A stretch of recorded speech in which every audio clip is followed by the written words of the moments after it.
Get this and get it straight. Crime is a sucker's road, and those who travel it wind up in the gutter, the prison, or the grave.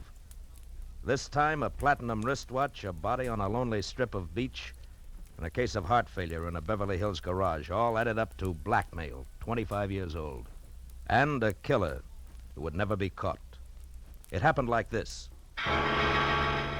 From the pen of Raymond Chandler, outstanding author of crime fiction, comes his most famous character in The Adventures of Philip Marlowe.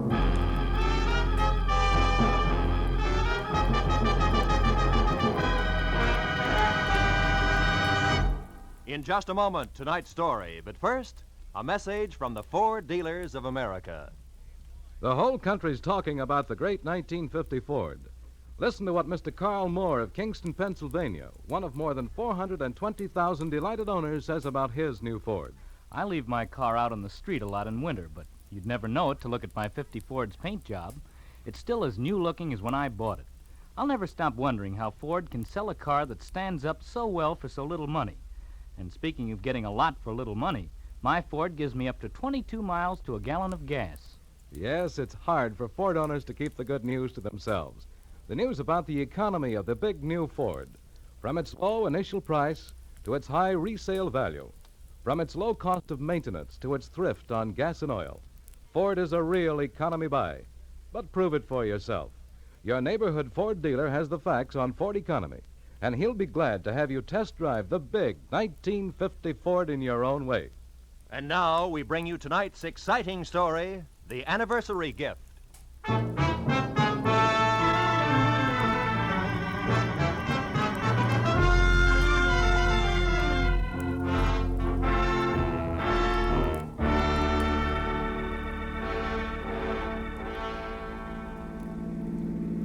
We turn left at the next corner, cabby. Okay. Boy, this Beverly Hills in a sunny afternoon is really something, ain't it? Yeah. Wide streets, classy homes. Boy, these jokers got it made. Some life. Nothing ever gets to them to bother them except the income tax, maybe. Yep. Here it is, mister. 8834 Beverly Road. What a joint. Yeah. Wait for me, huh? Sure, mister.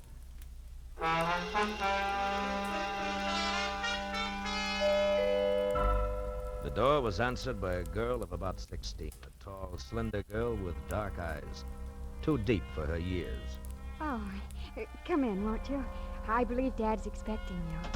She led me across a living room as dignified as the lobby of a bank to a door that she opened.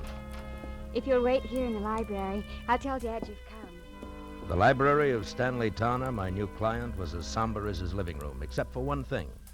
Over a fireplace that half filled one wall was a life-size portrait of a woman, a most beautiful woman. Could have been a painting of what the girl who had just left would look like in another 25 years. I was still staring at the picture when Stanley Towner came in. That's a portrait of Margaret, my wife. We lost her 1 week ago today. I'm sorry, Mr. Towner. Well, we'd been expecting it for over a year. The doctors had warned us, but even when you're braced for a blow like that, Yes, I know what you mean. It was her heart, Marlowe. She was coming home from a shopping trip in Westwood last Tuesday evening when it happened. She had her own car and was just pulling into the garage here when the attack seized her. Catherine, my daughter, and I both heard her car hit the garage wall. We ran out and found her. The doctor did everything possible. But Wednesday morning, she was dead. I'm sorry. It's all right, Mr. Towner. I must tell you all this because the reason I called you here has to do with Margaret's death. I don't understand. I've got to get Margaret's watch back. A what? A watch? Yes, a wristwatch. It's, well, I'll try to explain. I loved my wife very deeply, Marlowe. Now that I've lost her, the most important thing in the world to me is the preservation of her memory. Can you understand that? Well, it's natural that you'd cling to things that remind you of her, Mr. Towner. Now, what about the watch? It's lost. Somewhere in Camino Beach. You know where that is? Yes, a few miles below Redondo. Yes, that's right. Well, the day Margaret died, I had taken her watch with me to have it repaired. I went down the coast on some business, and on the way back, I stopped at Camino Beach for lunch. A place called the Trade Winds. You had the watch with you when you went in? Yes, in my overcoat pocket. I came out and got in my car and was halfway back to my office before I realized it was gone. I've got to get it back, Marlowe. How much is it worth? In cash, about $500, but to me, now, it's worth 20 times that. What's the watch like? It's a Benris, platinum, and set with emeralds. Mm-hmm. I gave it to Margaret on our 20th wedding anniversary. There's an inscription on the back to Margaret from Stanley with eternal love. I know that watch is somewhere in Camino Beach. Can you find it and bring it back here to me? There's nothing more you can tell me? Unfortunately, that's all there is. I'll do my best. But I can't guarantee a thing.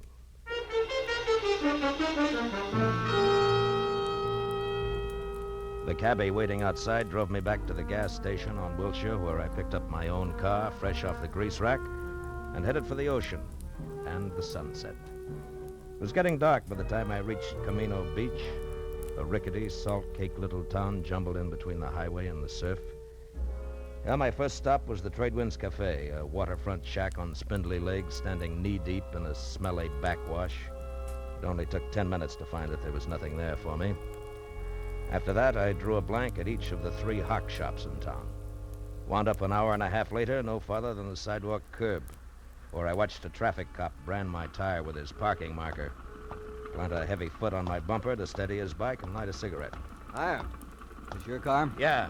What is it? Am I overparked? Nope, not yet. Just borrowing your bumper a minute. Mine? Of course not. Got a lot of scratches already. Say, that's a fancy chalk label you put on the side of that tire there. Z, the mark of Zorro, huh? No, the mark of Ziegler. That's me. Just a little thing I worked out to add a personal touch to my business. You're a stranger around here, aren't you? Yeah, from L.A. Uh-huh. Saw you coming out of the pawn shop there. You don't look like the type. Well, I'm not, as long as my luck holds. Actually, a friend of mine lost a wristwatch here in town. I'm trying to locate it. Pretty good watch, is it? Yeah, good enough. The really tough part is that it has a very big sentimental value. I've tried all 3 of the pawn shops in town, but no dice. You know, if I had a friend who'd lost a good watch, I think I'd check in at Sean's bicycle shop on 3rd Street. Well, thanks a lot, Ziegler. Don't mention it. Oh, incidentally, I wouldn't bother to tell him who sent me down if I was you. So long.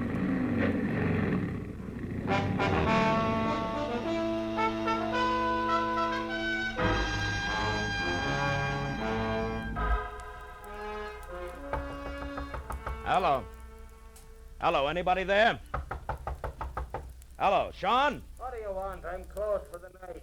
I'm, interested in a lady's wristwatch, Mr. Sean. How do you know? And just how does that bring you to a bicycle shop? Look, we both know your offense, so let's not waste time on that. The Well. watch I'm after is platinum, set with emeralds, and has an inscription on the back. To Margaret from Stanley with eternal love. A bright sentiment, I'm sure. Have you seen the watch? No. Look, Sean, either I beat your tongue as limber as a St. Bernard's ears, or you accept this $20 in exchange for some straight information. Peacefully. Now take your choice and take it fast. $20. Kind of a choice is that? But I don't have the watch buckle. But you have seen it. Oh, yes. 5-6 days ago, a fella brought that watch in here, wanted to know what it was worth. I said 500. He laughed in my face. Who was this guy? You mentioned something about $20. Oh, yes. Here. All right, now give. Yeah, that's better. His name is Chip Menashe. In summers, he works in the concessions in the pier. In winters, he's nothing more than a beachcomber. Lives in a little room out on the pier behind the shooting gallery, and that bucko is your $20 worth. It had better be, Shane, or I'll be back for my change.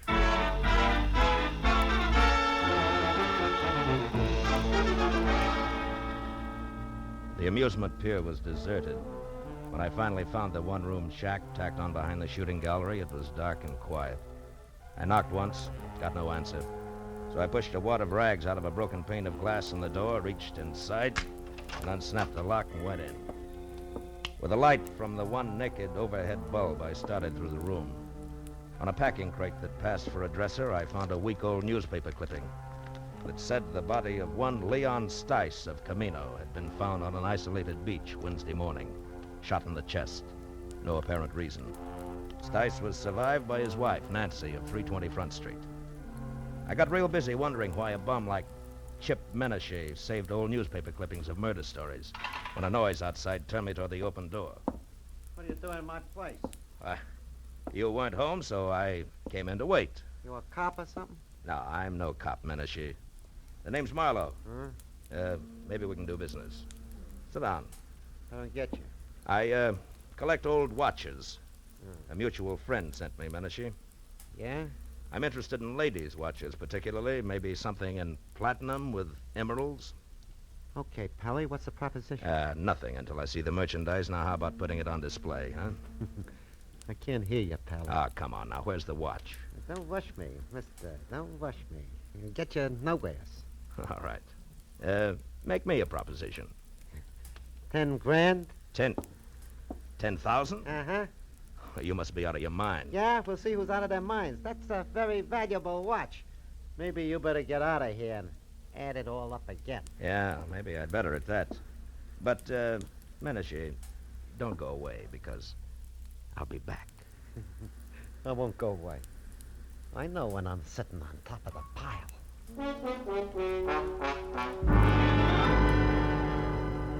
As I walked away, a hunch kept whispering to me that the body of a guy named Leon Stice, found on a lonely beach, was somehow tied in.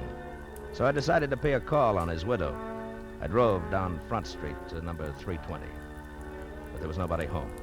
As a matter of fact, the only sign of life on the entire block was a red neon Pelican in a blue neon martini glass above the door of a bar across the street. So I walked over and went in. A couple of questions later, I found Nancy Stice sitting alone in the back. The offer to buy a drink was the only introduction I needed. Sure, you can buy me a drink. Hey, Charlie. Okay, Nancy. I'm an old friend of your husband's, Nancy. I just heard. That louse didn't have no friends. Yeah, Nancy. Something for you, mister? No. Here, keep Thanks. Mud in your eye. Nah. I got nothing against Leon Stice, except 25 years of living with him in a Camino Beach rat hole on nothing. That's all. it. Any idea why he was killed? For the role he was carrying. After what you just said, that makes no sense. That's the way it was. And I didn't get one red cent of it. It was all gone when they found him. Did you tell the cops he had money on him? Nah, I hate cops. Yeah, sure. Where did Leon get this dough? He told me he ran into an old acquaintance who was staking him. Some guy named Martin Vogel who used to live here in Camino Beach years ago. Martin Vogel was staking him? To what? Leon said him and Vogel was going in business together. The cash was in advance. Oh, sure, he was gonna be such a big shot. What kind of business, Nancy? Just between you and me, the only business that crummy mind of his would work on was blackmail. Take it from me. And now, how about another drink for his grief-stricken widow, huh? I'll, leave $1 on the bar on my way out.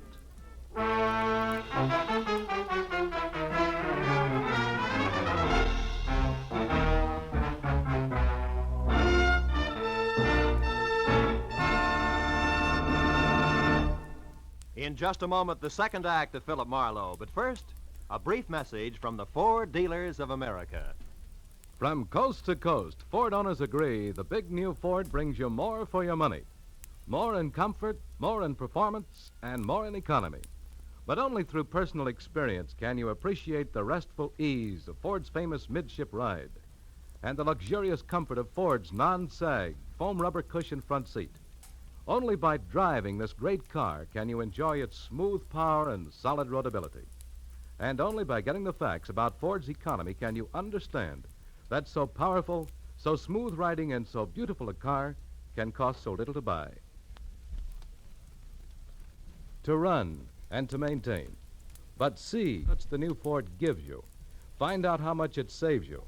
Yes, before you buy any car at any price, it will pay you to stop by your local Ford dealers. Take the wheel of the 100 horsepower V8 or its companion in quality, the 95 horsepower 6. Once you've driven it, you'll agree.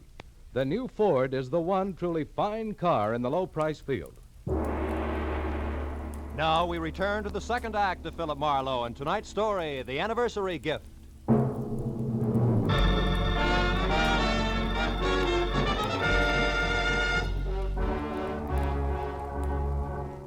I left the Pelican Club, got into my car, and started for the local law on the chance that I could learn something more about the new question mark I'd picked up named Martin Vogel. 10 minutes later, I parked my car under the cracked globe that oozed sick purple light over a weather-beaten sign, Camino Beach Police. A fat sergeant huddled over what could have been the original teletype machine. When I presented my credentials, he jabbed a fat finger at a dirty glass door marked Captain Elvin Bush, Chief of Detectives. Inside, a small old man, neat in a clean white shirt, groomed silver hair, and a gentle smile, was strapping on a shoulder holster when I put my license on his desk. When I stopped talking, he got up and extended an almost delicate hand. I certainly hope we can help you, Mr. Marlowe. Martin Vogel, you say? Yes, it might have been a long time ago, Captain, maybe even 25 years, if he was mixed up with the police at all. Do your records go back that far? Oh, yes, by the apple crate load. And I mean that literally, Mr. Marlowe.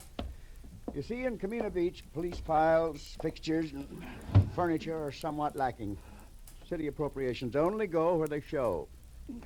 Public bird baths, statues of the mayor. Oh, here. This bottom crate here. Marked, let's see. 1921 to 1930. Figure he was arrested along in there, this Vogel? Yeah, if he was arrested. Yeah, it's dusty, isn't it? Well, the cards are alphabetical. Yeah. Yeah, let's see. Riker, Rooney, Stemple. By the way, Mr. Marlowe, what's your angle? I'm not sure, Captain. Svensson, Underley, Utterman, Van. Vogel. Martin. Got it, eh? Yeah, picture and all. Bring it over here in the light. Yeah. Martin Vogel arrested Camino Beach Hotel, May 28, 1923, on warrant from Chicago, Illinois police. Returned to Chicago, sentenced to 5 years in state penitentiary for embezzlement. Arresting officer, Patrolman Elvin Bush. Picked him up myself, did I? Well, I've locked up a lot of people in the last 35 years. Yeah, I guess you have it. Holy smokes. Huh? What? That can't be. What is it, Mr. Marlowe? You look kind of pale. There was no mistaking it. The time-yellowed picture of Martin Vogel made it plain. Vogel and my client, the distinguished Mr. Stanley Towner, were one and the same. That meant that Towner had lied to me, and more important, had no doubt killed Leon Stice, who was blackmailing him because he knew he was Vogel.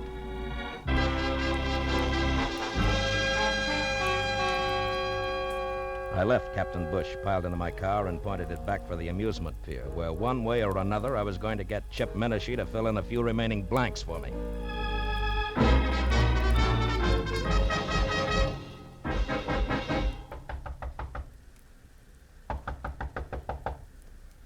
Yeah, who is it?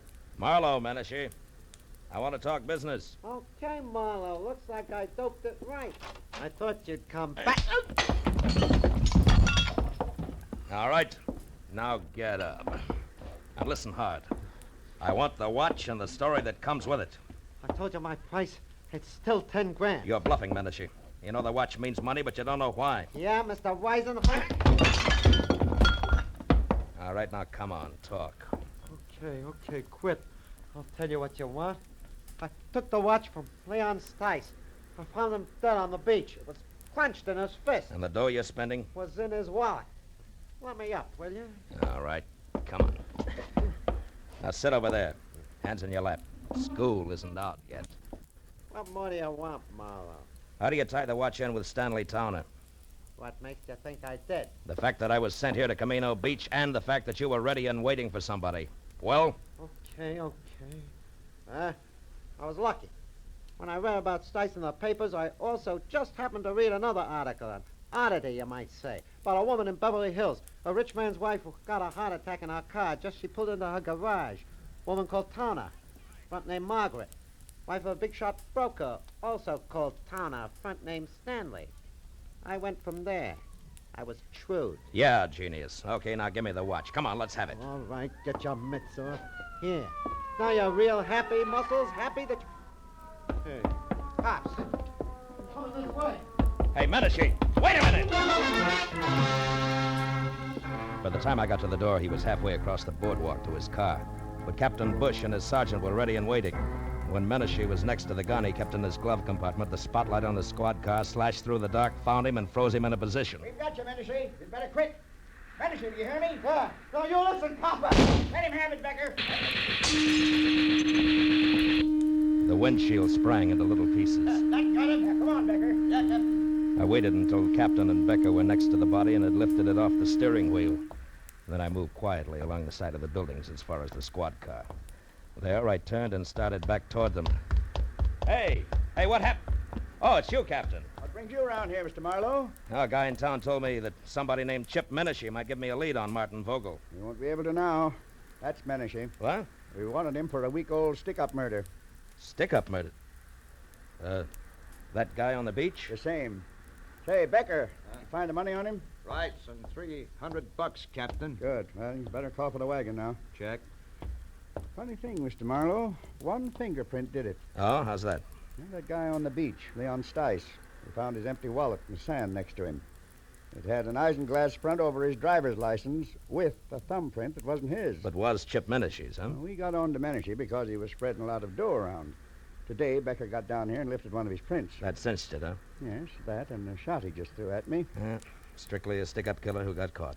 Marlowe, about this Martin Vogel, you still want to let it go that the Beverly Hills police are going to get in touch?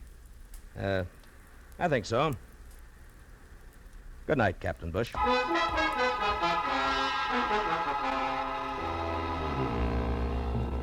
The ride back to Beverly Hills was an uncomfortable hour and a half, cold and empty.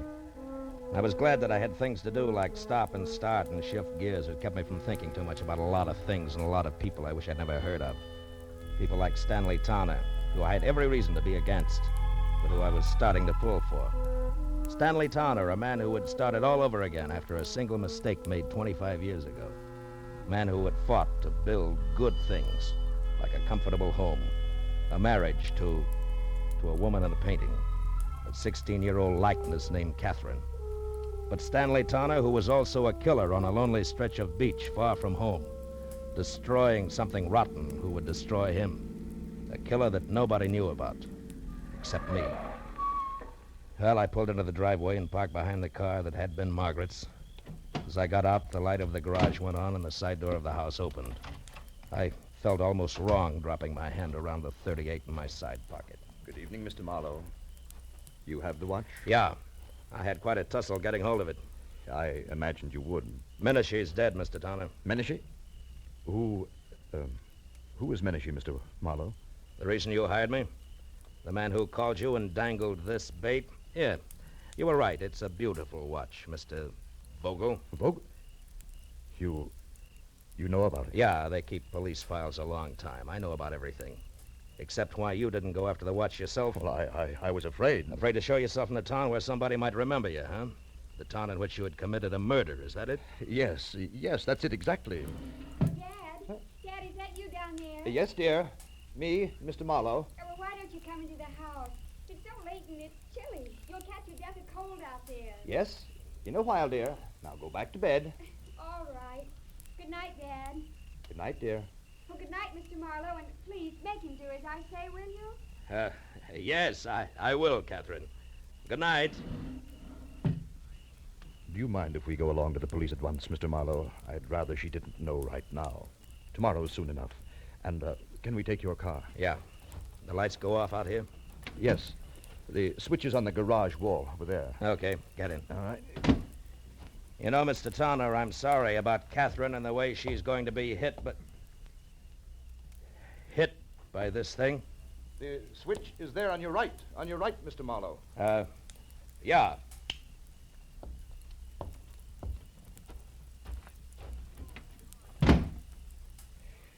It was a very nice house.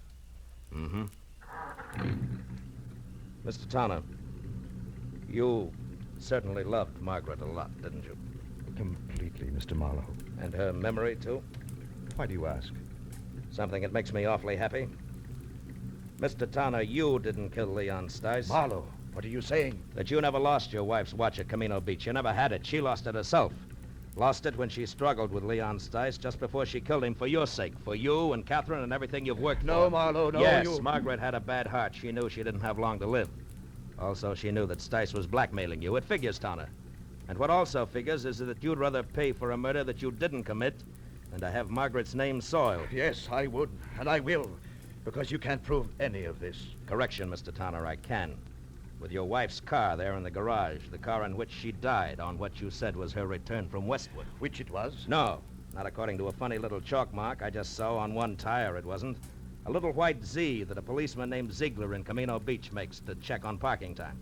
And we can go on from there. Your confession won't mean a thing. But, Marlowe, it must... No. No, I guess it won't. I guess you can't hide the truth very often, can you? No. Only once in a great while. And then, strangely enough, only when it seems like the right thing to do. What do you mean? Why did you stop the motor? There's one thing I haven't told you yet. The way things worked out in Camino Beach, Mr. Towner. The police there think that Menashe killed Leon Stice, and they're happy that way. They never heard of you or your wife. And I don't see why they should. No. Yes. I mean that nobody really knows the whole story. Nobody except you, Marlowe. Nobody, Mr. Towner. Good night. Thank you, Mr. Marlowe. Good night.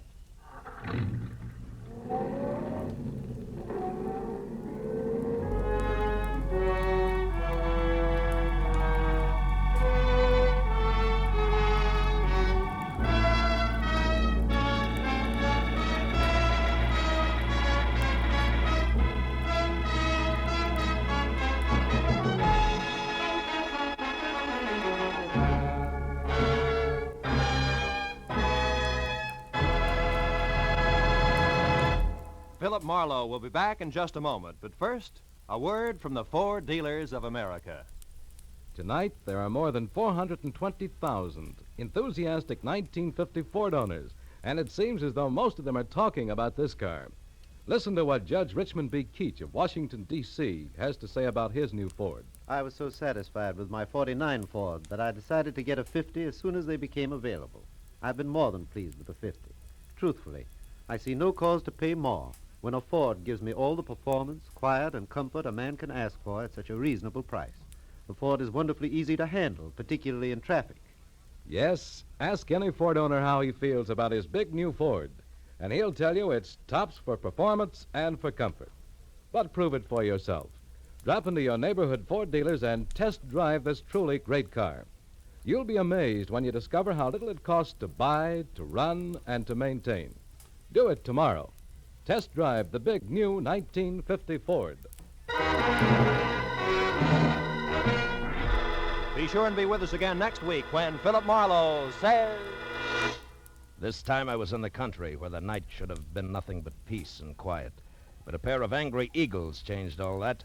One was solid gold and too close to a battered corpse.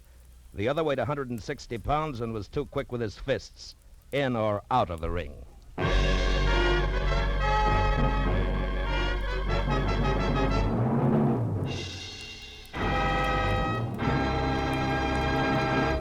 The Adventures of Philip Marlowe, bringing you Raymond Chandler's most famous character, tonight starred Bill Conrad, are produced and directed by Norman McDonnell, and are written for radio by Robert Mitchell and Gene Levitt. Featured in the cast were Sammy Hill, John Daner, Gene Bates, Ralph Moody, Larry Dobkin, Harry Bartell, and Edgar Barrier. The special music is composed and conducted by Richard Orant. This is Roy Rowan speaking for CBS, the Columbia Broadcasting System.